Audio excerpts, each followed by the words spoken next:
Entonces vamos a empezar la clase con... Vamos a continuar lo que habíamos dejado casi listo en la última sesión, que eran unos cuantos ejercicios. Habíamos hecho ejercicios sobre diferenciabilidad, ¿cierto?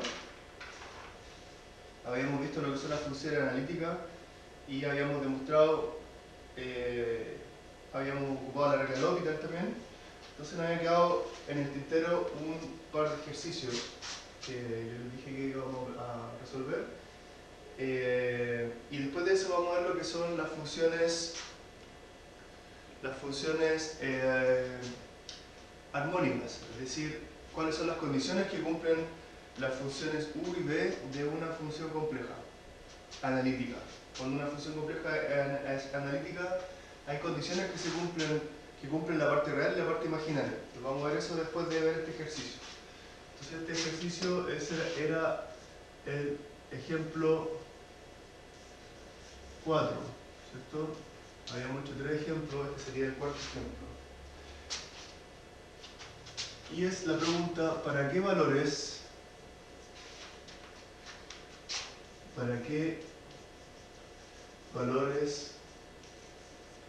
de z es analítica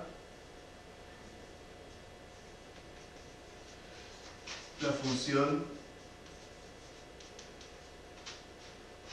f de z igual a x cuadrado más i al cuadrado?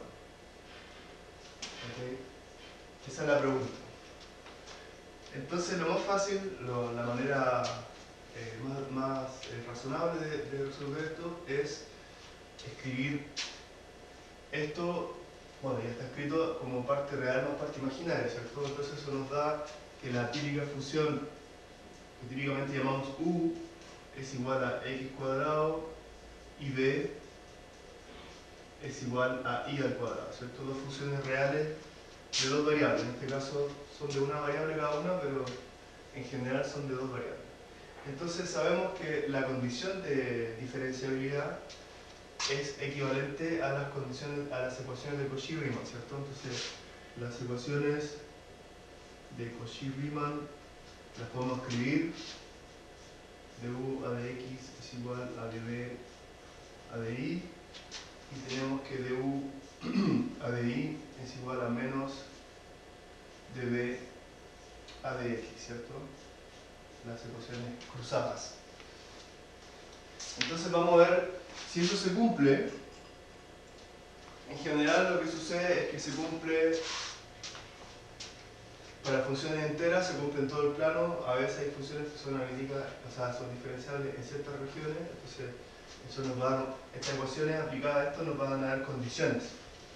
Y eso nos va a ver, vamos a ver que se dan esas condiciones no para todo el plano complejo, sino que para ciertas partes del plano. Entonces, du a de x, en nuestro caso particular, es igual a 2x, ¿cierto? Db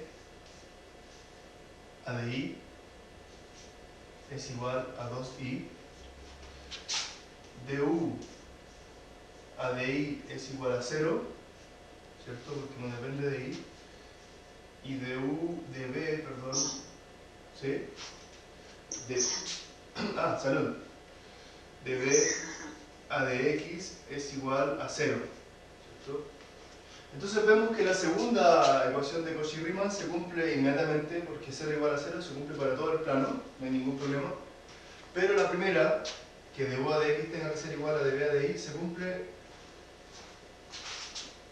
cuando se cumple cuando 2x, ¿cierto?, es igual a 2i. Entonces evidentemente esta ecuación es equivalente a la ecuación x igual a y, ¿cierto? Y esa es la ecuación de la recta, ¿cierto?, en el plano complejo. X, y, ¿cierto? Y estos son los puntos que satisfacen esa ecuación, ¿cierto? La ecuación x igual a y. Entonces, primera Primer resultado, la función es diferenciable en la recta, a lo largo de la recta x igual a y. La función es diferenciable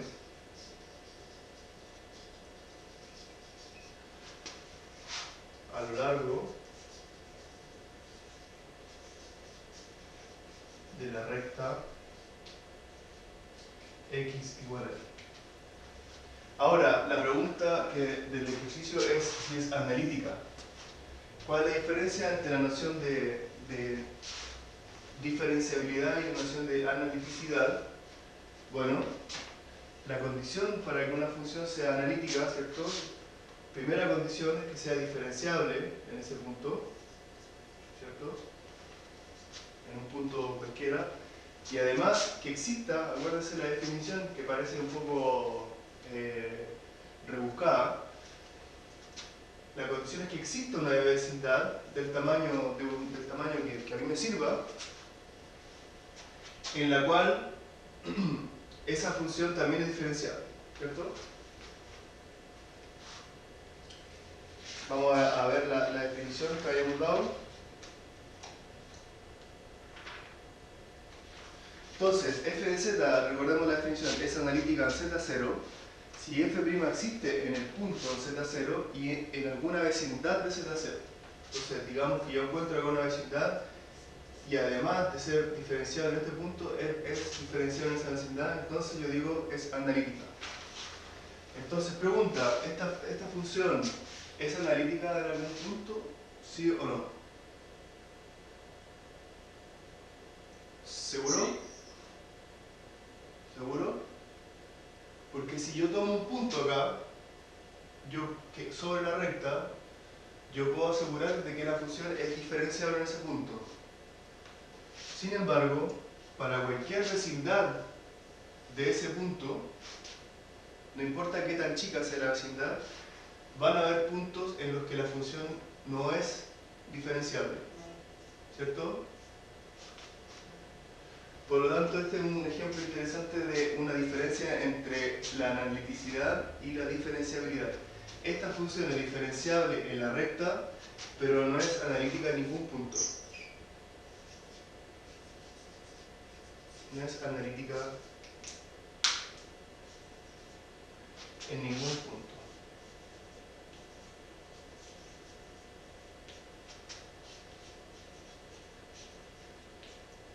Del plano. Y esa es la respuesta. ¿Okay? Entonces este ejercicio tiene esa gracia, ¿no? Que nos muestra la diferencia entre estas dos nociones, ¿cierto? Entre diferenciable y analítico.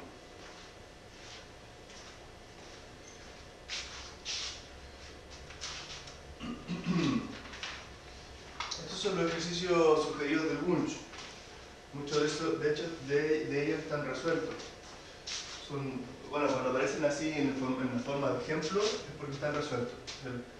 Yo lo encuentro bastante útil porque uno puede ir siguiendo los ejercicios ya con su respuesta, ¿no? Para después empezar a resolverlo uno mismo los ejercicios que no están con respuesta.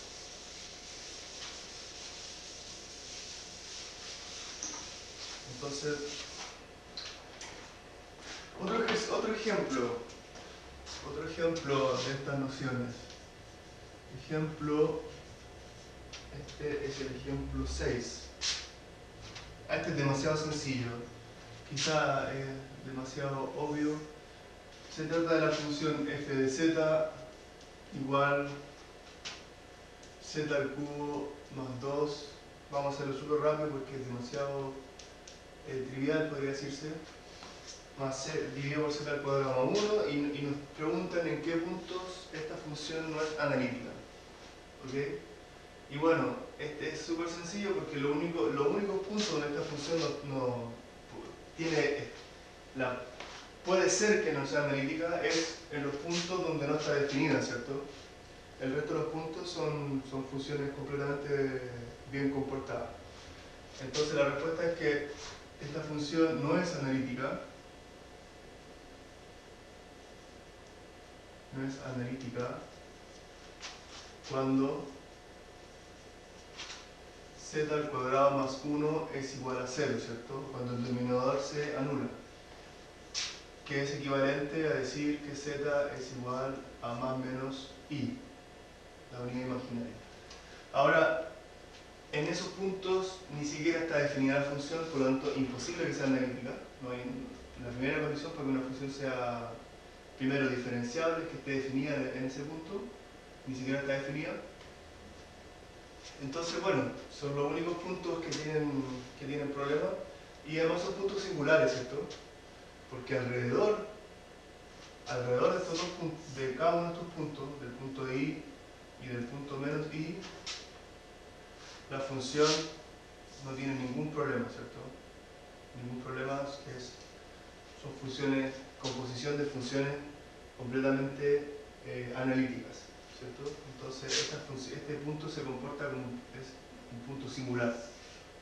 Acuérdense que los puntos singulares son puntos que están rodeados, siempre alrededor puedo encontrar una vecindad donde la función es analítica, ¿cierto? Son puntos que están juntos, igual puede ser también una línea, ¿cierto? Una línea de singularidad. Pero saliendo de esta línea, yo puedo encontrar analiticidad, ¿cierto? Esa es la definición de singularidad. Entonces, bueno, este ejemplo es un poco demasiado sencillo para lo que me interesa, pero es bueno hacer ejemplos sencillos también, porque así uno siente que ha entendido algunas cosas, ¿cierto? Lo difícil a veces hay que reservarlo para cuando uno ya tiene un cierto grado de seguridad. Entonces, otro ejemplo. Este ejemplo era el 5, este era el 6, y no sé si me salté el 5, parece. No sé cómo lo escribí, pero acá lo tengo dado por ejemplo 5. Me salté uno. Claro, y el anterior era el 4, entonces este es el 5. Bueno, este ejercicio nos pide demostrar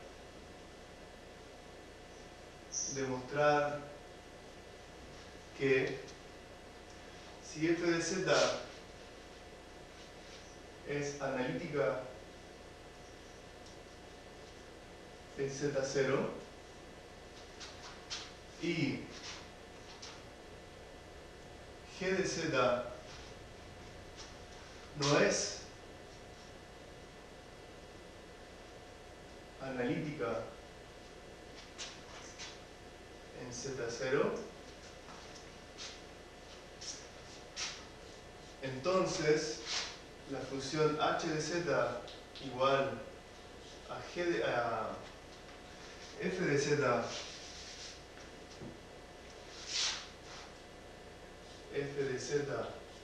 más g de z, ¿cierto? No es analítica en z0. No es analítica en z0. Es decir, que la suma de una función analítica más una función no analítica en un cierto punto nos da como resultado una función que no es analítica. ¿Cierto? ¿Pero cómo demostramos eso? Demostración, bueno, hay que recordar que nosotros tenemos teoremas sobre la suma de funciones analíticas. O hay un teorema que nos decía que la suma de las funciones analíticas es una función analítica, ¿cierto? Entonces, sabemos que la suma de dos funciones analíticas es analítica, ¿cierto? La suma de funciones analíticas es analítica. Por lo tanto, si yo defino la función g de z igual a h de z menos f de z, o sea, doy vuelta a la relación, digo h de z menos f z.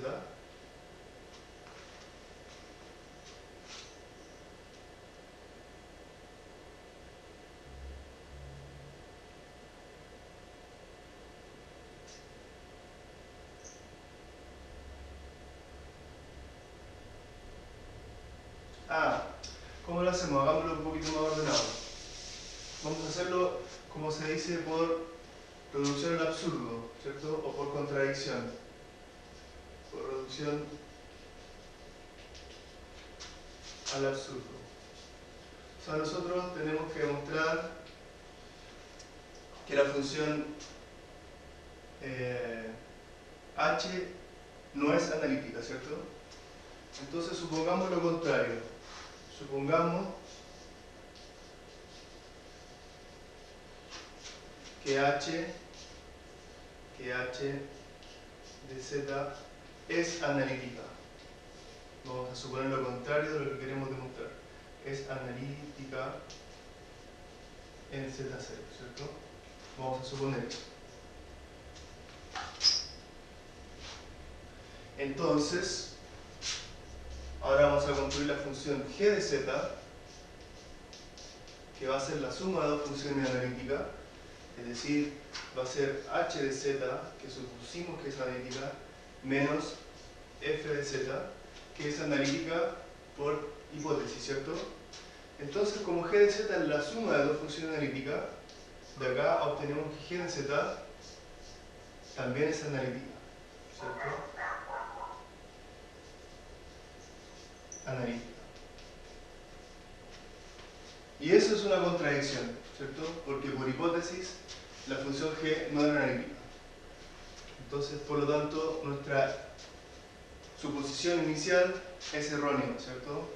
Por lo tanto, h de z no es analítica. ¿Qué es lo que queríamos demostrar? Supusimos algo que suponíamos que sospechábamos falso y llegamos efectivamente a algo que sabemos que es falso, por lo tanto, esto que supusimos,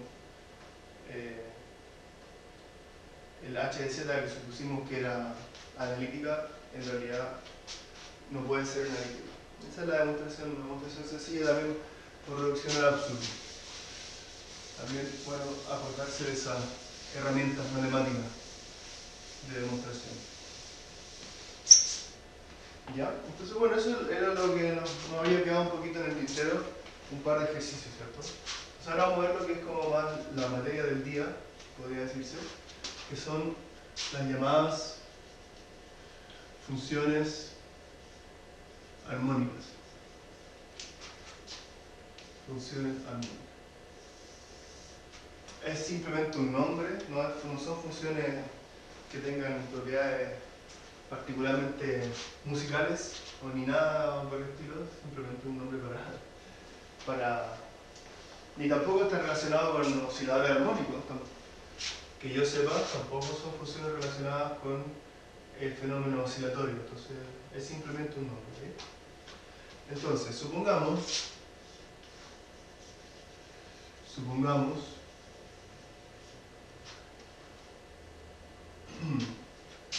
que f de z igual a u de x, y más i de b, i es una función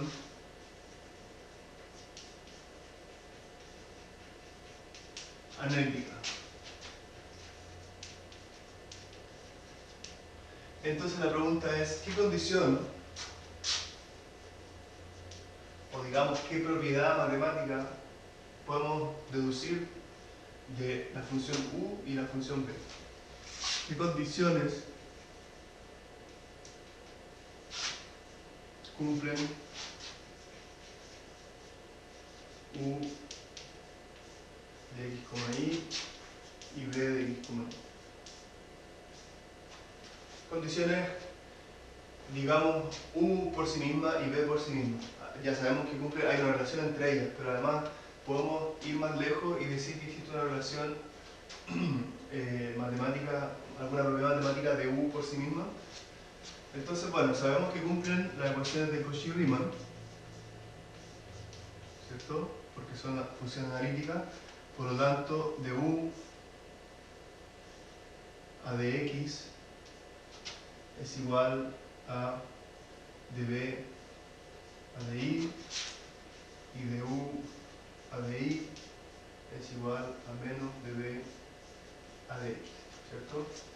Entonces derivemos una vez más. Acá me dice que la reunión va a terminar en 10 minutos. Me parece extraño. Pero bueno, si se acaba la relanzamos. Evidentemente. Me avisan, bueno. Unos segunditos antes.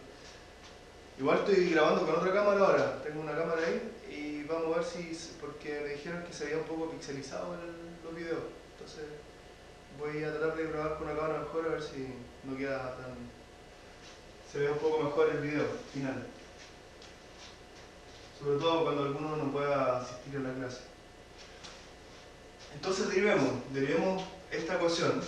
Concentrémonos en el u. Queremos encontrar la relación que cumple u. ¿Okay? Entonces derivemos nuevamente esta relación con respecto a x. Entonces nos queda d2u a dx2 es igual a d a dx db a d, ¿cierto? Ahora fijémonos que la función b es una función continua y diferenciable de dos variables, por lo tanto yo puedo intercambiar el orden de las derivadas, ¿cierto? Eso es del cálculo en varias variables. Entonces esto d a dx de db a di yo lo puedo escribir como d a di de db a dx, ¿cierto? Y ahora puedo ocupar nuevamente la ecuación de Cauchy-Riemann de acá, la segunda, que me dice que db a dx no es otra cosa que menos du a di, ¿cierto? Entonces esto me queda d a di, y ahora reemplazo db a dx por menos du a di menos du a di. Si miremos el lado izquierdo y el lado derecho, nos dice que d2u a dx2 es igual a menos d2u di2, ¿cierto? O escrito de otra manera, tengo que d2u a dx2 más d2u a di2 es igual a 0, ¿cierto? Entonces fíjense que encontré una condición que satisface la parte real de una función analítica, ¿cierto? En dos dimensiones, este operador aplicado a la función u se llama el laplaciano, ¿cierto? Entonces esto yo lo puedo escribir también de otra manera como laplaciano de u igual a 0. Esta ecuación probablemente no la han visto mucho, pero es una ecuación que van a ver bastante en física, que es la ecuación de Laplace. La ecuación de Laplace o de Poisson. De Poisson. No me acuerdo si es con fuente o sin fuente de Laplace o Poisson. Uno de esos dos. Pero bueno, es el laplaciano aplicado a una función igual a 0. ¿Okay? Este operador de acá se le llama el laplaciano.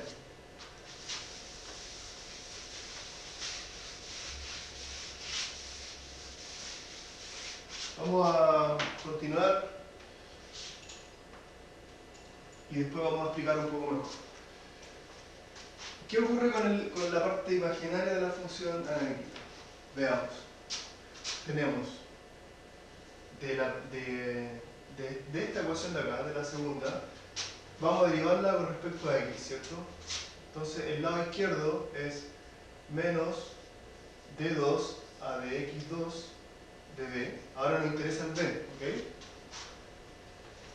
Igual, esto lo derivo con respecto a x y me queda entonces el lado derecho d2 de u de x de y, ¿cierto? Esto de acá derivado con respecto a x. Entonces, bueno, el mismo truco de antes, yo puedo intercambiar acá el orden de las derivadas y me queda d a dI, de du a dx, ¿cierto? Pero de u a dx yo lo puedo transformar en una derivada con respecto a b, que es de b a dI, ocupando la primera ecuación de Cauchy-Riemann, ¿cierto? Entonces me queda d a dI, y acá en vez de u a dx voy a poner de b a dI, ¿cierto? De b a dI.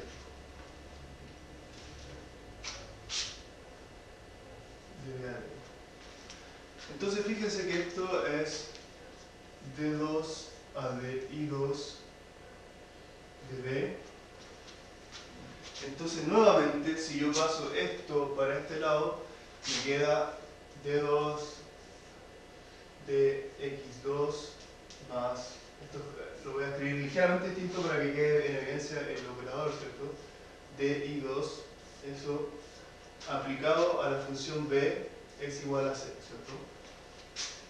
Y este operador de acá se le llama laplaciano, se le escribe de esta manera. También hay un motivo por qué se escribe así, ¿cierto?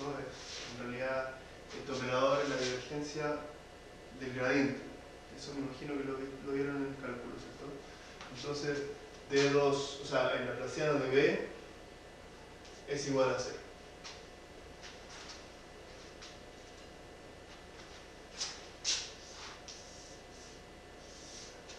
El laplaciano de B es igual a C.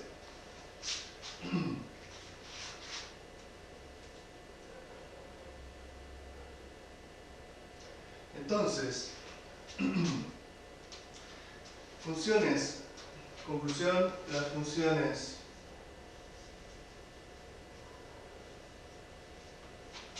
u de x, y, b de x, y, que son la parte real, ¿cierto? La parte real y la parte imaginaria.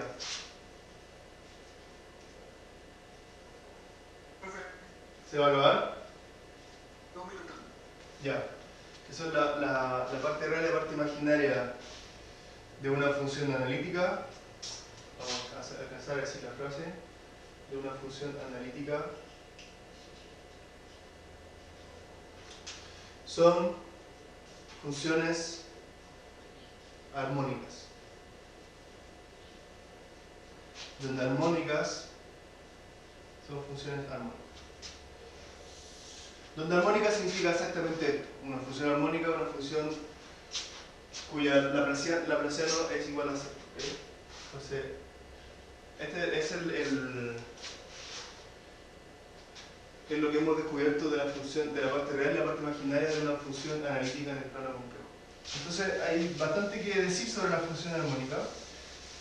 Y algunas de las aplicaciones de variable compleja a la física están directamente relacionadas con el hecho de que la parte real y la parte imaginaria son funciones armónicas, ¿cierto? Veamos un ejercicio en el que se utiliza el hecho de que la parte real de una función sea armónica. Y después vamos a encontrar la propiedad geométrica de las funciones armónicas. Y ahí podemos ver, no sé si nos alcanza el tiempo, si nos alcanza el tiempo vemos una aplicación a la propagación del calor. Pero es bastante entretenido porque vemos que en realidad las aplicaciones tienen que ver con estas ecuaciones. Las ecuaciones, muchas ecuaciones de la física tienen esta propiedad. O sea, muchos fenómenos físicos tienen esta propiedad de que el laplaciano de algún potencial es igual a cero. Eso se ve del potencial eléctrico. También se puede ver en el caso de la temperatura, ¿cierto? En la ecuación del calor. Y en fluidos también aparece el laplaciano de una cierta función igual a cero. Entonces vamos a ver primero un ejercicio como más matemático, digamos, más de cálculo, también planteado como un ejemplo, y que dice, sea phi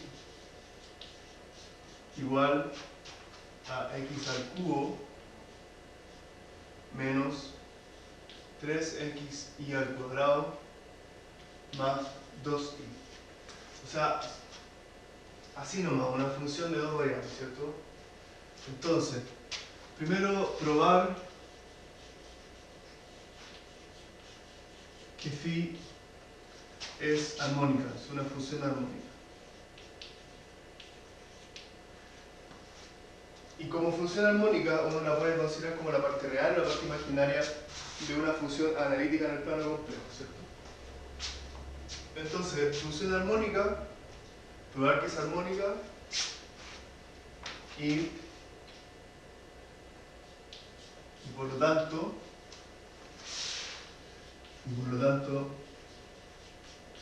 puede ser la parte real,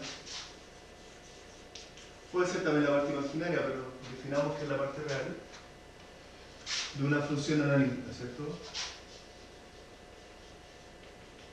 De una función analítica. Entonces, encontrar la parte imaginaria. Encontrar la parte imaginaria de esa función analítica.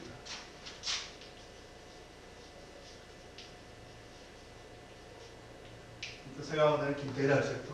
Porque la relación entre esta función y la función y la parte imaginaria que vamos a encontrar va a venir dada por las ecuaciones de Cauchy-Riemann, ¿cierto? Por lo tanto, para encontrar este sería como el U, y para encontrar el B vamos a tener que integrar, ¿cierto?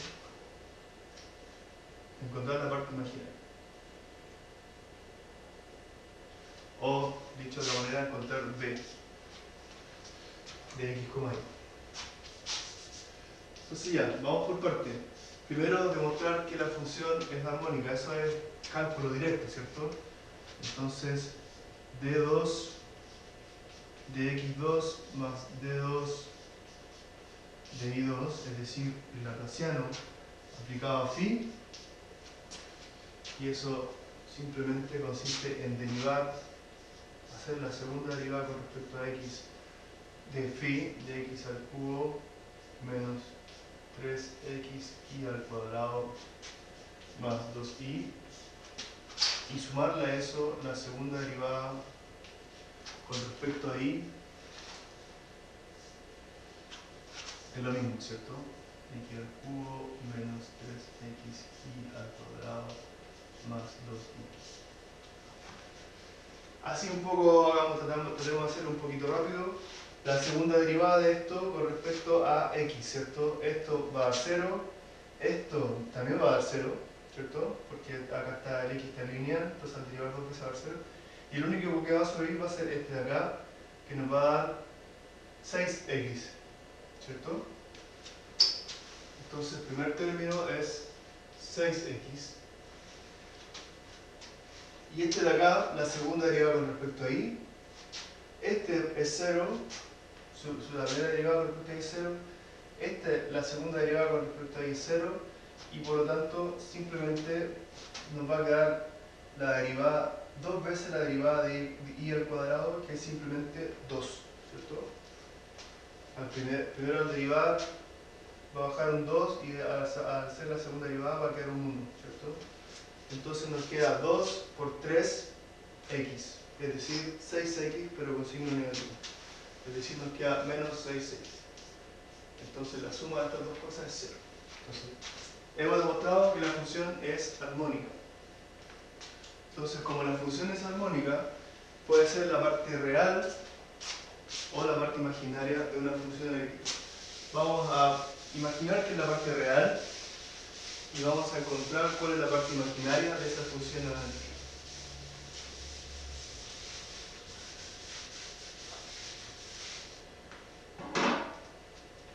Entonces, sea phi tal que f de z igual a phi de x, y más i veces b de x, y, función analítica, ¿cierto? Vamos a suponer que es una función analítica.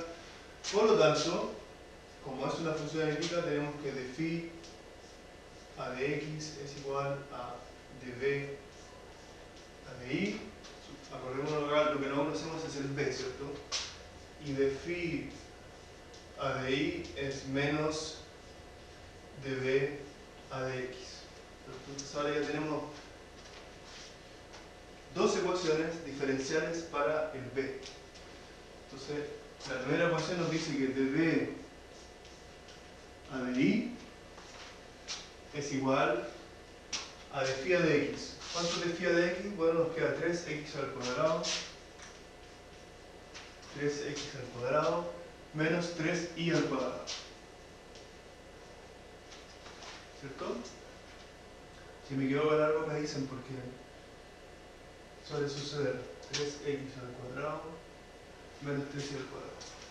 Y por otra parte tenemos que menos de b a de x es igual a de phi a de i. ¿Cuánto es de phi a de i?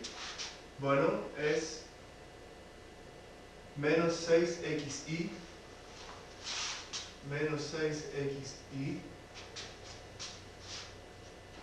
más 2, ¿cierto? Por lo tanto, si me permiten multiplicar por menos 1, nos queda más y acá menos.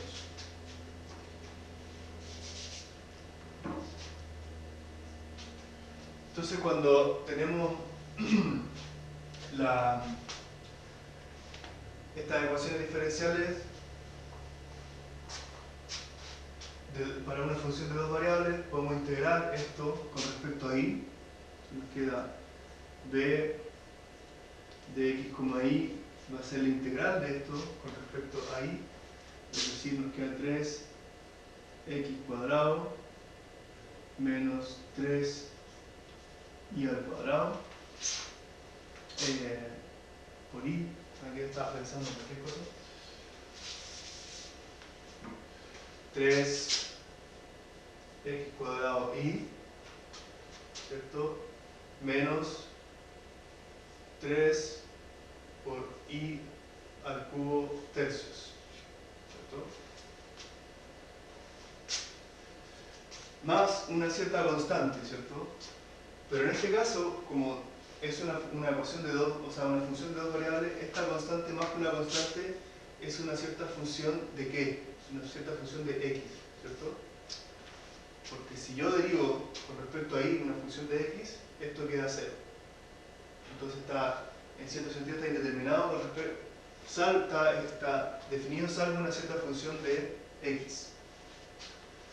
Lo mismo va a suceder acá. Acá el 3 se simplifica, ¿cierto?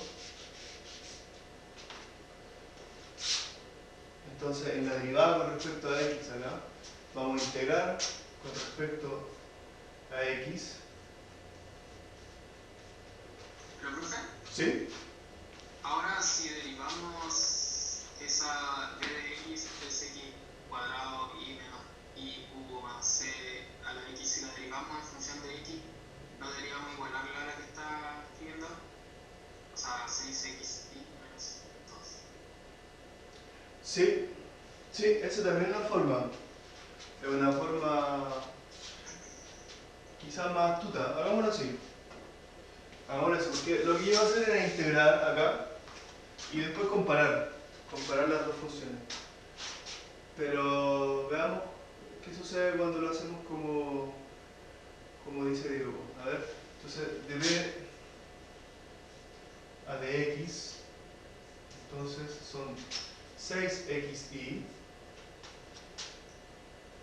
esto da 0, más dc a dx, ¿cierto? Donde c es una función de x, y esto es igual a 6xy menos 2, ¿cierto?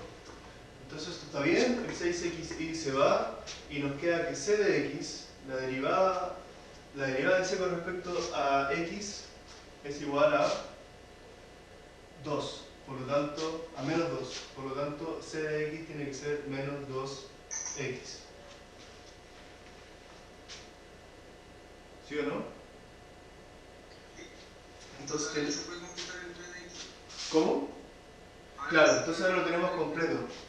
Lo tenemos completo. Entonces tenemos que b de x, y es igual a 3x al cuadrado y menos y al cubo menos 2x. ¿Cierto? Entonces este es nuestro p.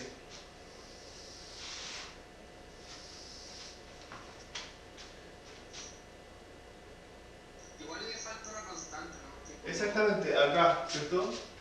Sí. C sub 0, nos falta una constante porque al derivar con respecto a x, la constante se va, ¿cierto? Entonces, más C sub 0. Una constante. Súper, es exactamente lo que teníamos que encontrar.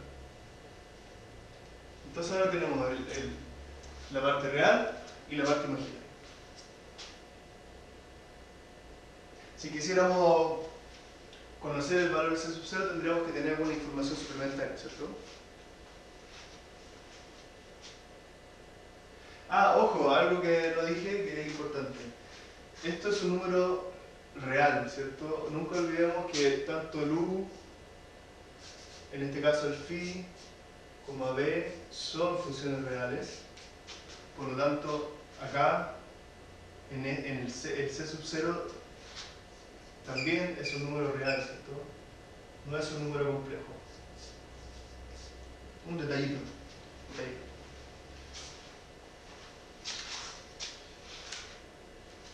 Entonces, ahora que vemos que a partir de una función armónica podemos encontrar, podemos ver de que en realidad a partir de una función armónica podemos formar una función analítica en el plano complejo. Entonces se define, pues evidentemente se ve que hay una relación entre el u y el b.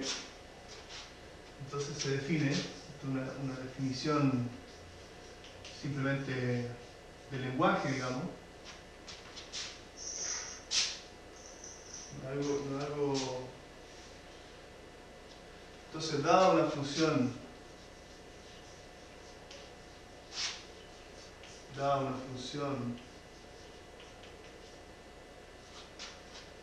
armónica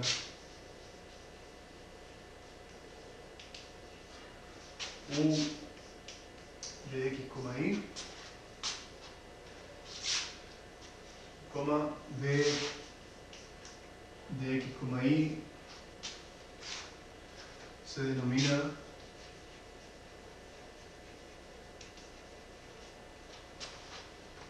su función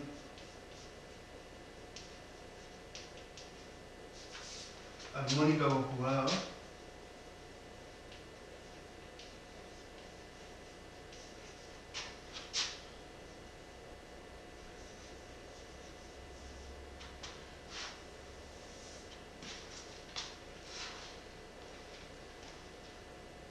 entonces B se denomina su función armónica conjugada si f de z definido como la suma de u de x, y más i veces b de x, y es analítica.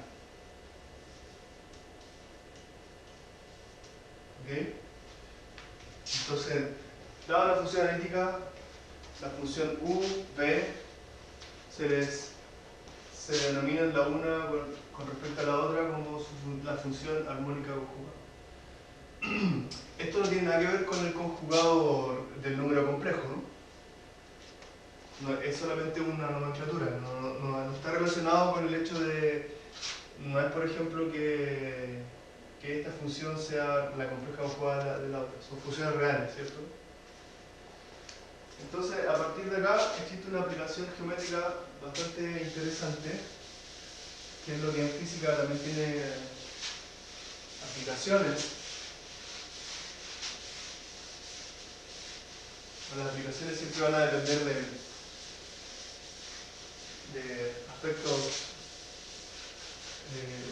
más geométricos, creo yo, aunque bueno, no es cierto. Tenemos un teorema con respecto a la geometría de estas funciones armónicas conjugadas U y B. Lo voy a leer y después lo escribimos. Dice, sea f de z u más ib una función analítica y sean c1, c2 y así sucesivamente, k1, k2, k3 y así sucesivamente constantes reales. ¿Okay? Entonces, sea f de z u más ib analítica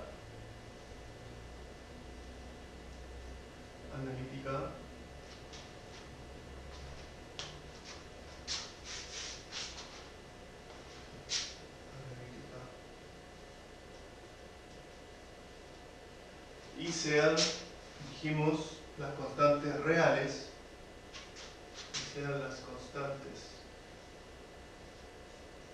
Es importante que sean reales estas cosas, porque acuérdense que acá estamos trabajando con la parte real y la parte imaginaria de la función, entonces siempre todo es prácticamente real. Entonces las constantes reales, C1, C2, C3, etc.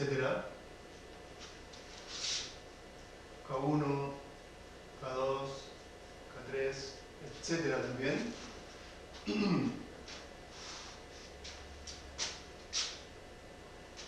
Constantes reales, ¿cierto?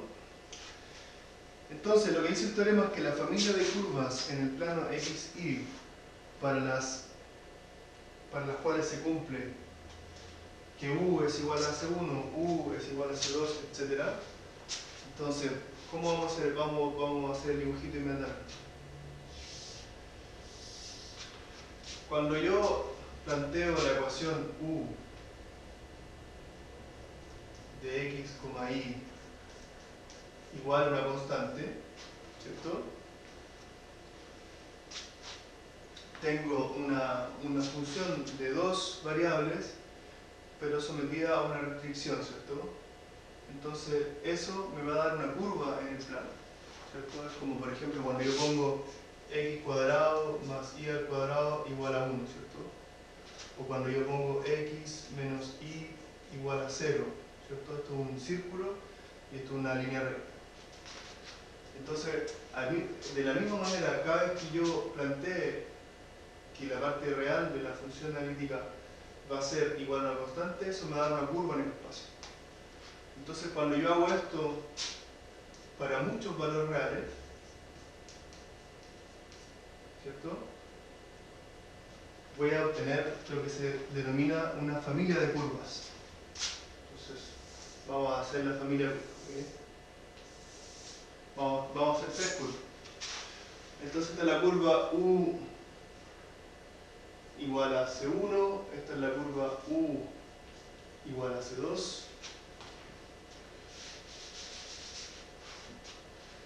y esta es la curva U igual a C3. ¿Cierto? Hay infinitas de estas curvas, ¿cierto? De alguna manera son como especie de curvas de nivel, ¿cierto? Al mismo tiempo, para el B de x, y igual a K1, B de x, y igual a K2, etc. ¿Cierto? Eso me va a dar otra familia de curvas. Entonces, lo que dice el teorema es que, dado el hecho de que la función es analítica y de que U, por lo tanto, U y B son funciones armónicas conjugadas, entonces esas familias de curvas son curvas ortogonales. ¿Okay? Ese es el resultado del teorema. Es decir, si yo dibujo ahora las curvas para B, I igual a K1, a K2, etc., voy a tener, por ejemplo, digamos que esta es la curva B de x, y igual a K1. Acá no me quedó muy ortogonal, pero lo que dice el teorema es que esto es ortogonal. Esos cruces son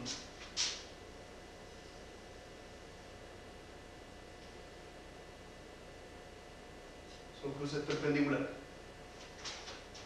B de x, y igual a K2.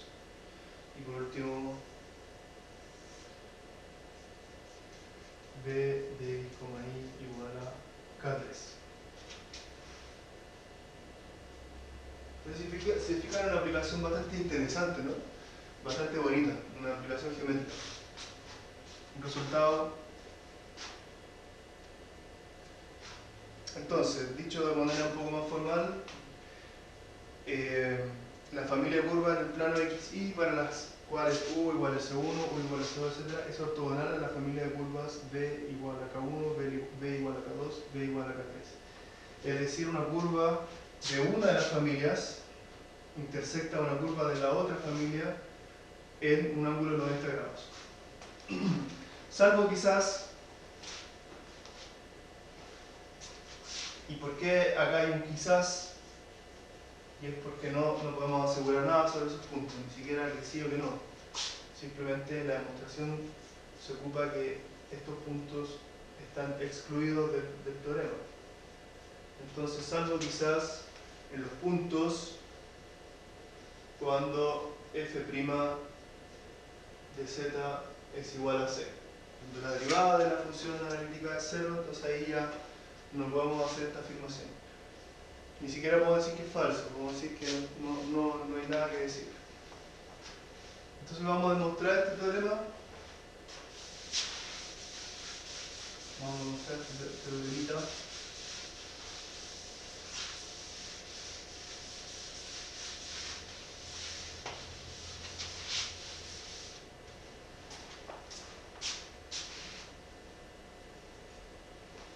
¿Cómo estamos en la hora? A ver, voy a ver, una hora son las 10 para las 11. Esto dijimos que hasta las 11:10. Ya. Tenemos tiempo para demostrar el teorema. Demostración. Demostración.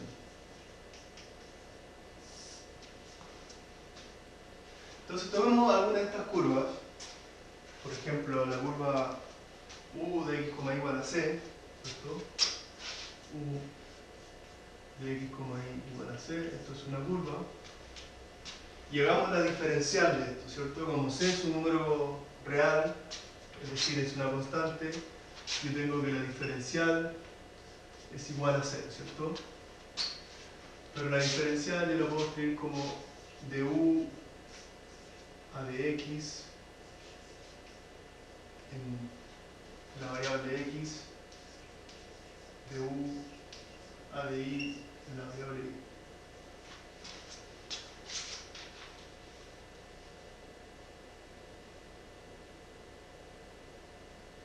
Entonces, la pendiente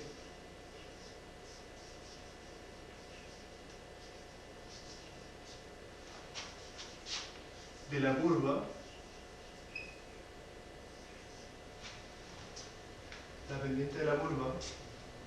¿cierto? Acá tengo una relación entre x y y, entonces tengo una curva. Entonces la pendiente de la curva yo la puedo estudiar estudiando la derivada, ¿cierto? Esto en el fondo me implica una relación funcional entre y x, ¿cierto? Una función que incluso puede ser multivaluada, puede tener algunas cosas medio extrañas, pero localmente yo puedo hacer una derivada. Donde y de x, si se fijan, a partir de esta diferencial igualada a 0, yo la puedo escribir ocupando un poco los diferenciales como si fueran objetos finitos, ¿cierto? Entonces yo puedo despejar de y de x y me va a quedar de que esto es igual a du. Voy a despejar directamente du a de x, ¿cierto? Esa derivada, dividido por du a de y, ¿cierto? Esto evaluado en el punto z igual z sub z. En un cierto punto que yo elijo,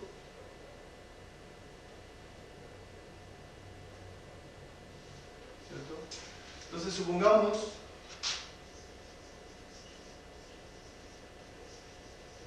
supongamos que la curva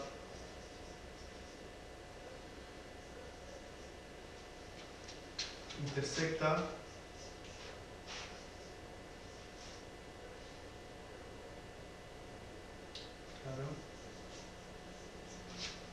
que la curva U igual C intersecta a la curva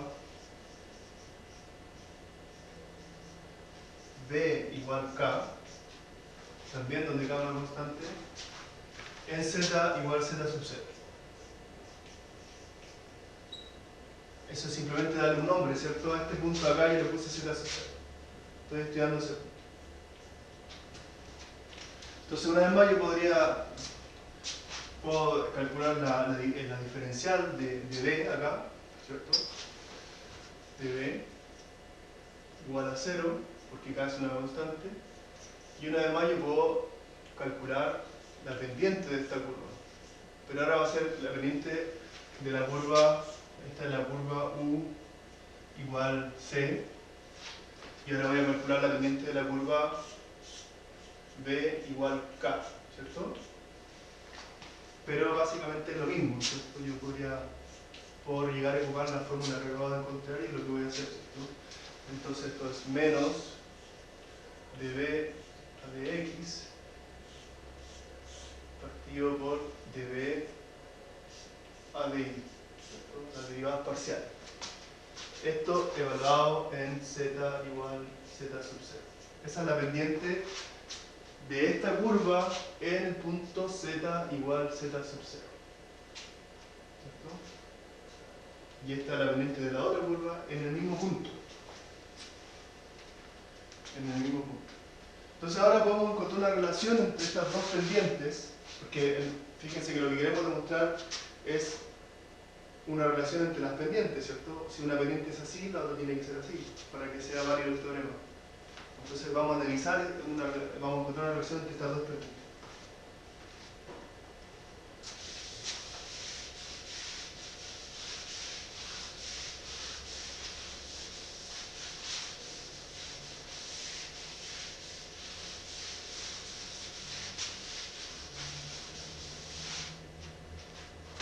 Entonces, para eso ocupamos las ecuaciones de Cauchy-Riemann. Entonces fíjense que de I vamos a ocupar esta de acá abajo, de I a dx de B, pongámosle simplemente B, ¿cierto? De la curva B igual K. Esto obviamente en el punto z igual z sub 0 es igual al menos de B a dx. Pero según las ecuaciones de Cauchy-Riemann, ¿cuánto vale menos de B a dx? Vale de U a de I, ¿cierto? Eso es válido en todo el plano. Entonces, en particular en este punto. Y de B a de I no es otra cosa, por Cauchy-Riemann también, que de U a dx, ¿cierto? Entonces fíjense que esto de acá es exactamente menos el inverso de lo que está acá, ¿cierto? El de U a de I está abajo, acá está arriba. Lo mismo con el U y hay un signo menos. Entonces esto no es nada más que menos 1 partido por esta derivada de acá, ¿cierto? De I a dx en la curva U igual C y en el punto. Es decir, tenemos que la derivada de una curva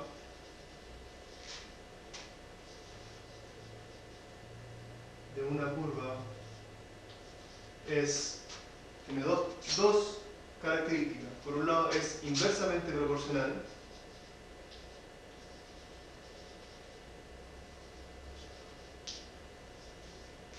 Inversamente proporcional. Y de signo opuesto,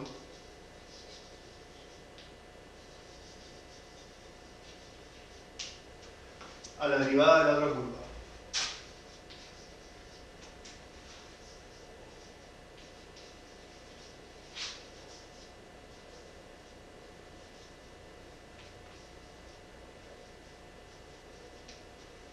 Entonces, eso es listo, estamos listos con el teorema, ¿cierto?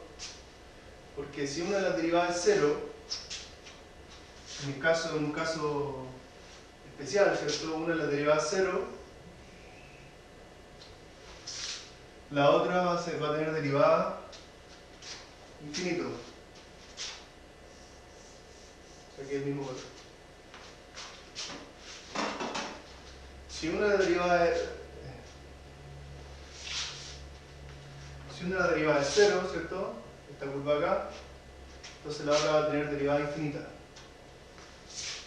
Si una derivada es pequeña, por ejemplo acá, la otra derivada va a ser muy grande, pero además negativa, entonces va a ser algo así. ¿Cierto? Entonces ahí vamos viendo que la única posibilidad es que las curvas sean ortogonales. La única curva que cumplen esta propiedad de acá, de que las derivadas son inversamente proporcionales y opuestas en signo, son curvas ortogonales.